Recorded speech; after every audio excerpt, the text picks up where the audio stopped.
Comme chaque année, les services de la ville stérilisent les œufs de goélands, des goélands qui établissent leur nid en pleine ville.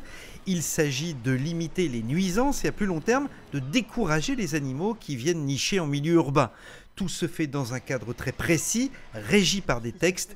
La ville possède une autorisation des services de l'État pour traiter 250 nids. Alors le mélange qu'on utilise pour stériliser les œufs est constitué de formol et d'huile végétale. Donc il y a un double effet, le formol va avoir un effet anti-putréfaction et l'huile va avoir pour effet de boucher les pores de l'œuf, entraînant l'asphyxie de l'embryon. L'intérêt du formol, c'est que le goéland ne va pas se rendre compte que l'œuf est mort, donc va continuer de couver. Dans le cas contraire, s'il se rend compte que l'œuf est mort, il va l'éjecter du nid et en repondre de nouveau. On stérilise les œufs de goéland à pied, sur les toits en général, mais aussi à l'aide de nacelles et depuis peu avec un drone équipé d'un réservoir contenant le mélange stérilisant.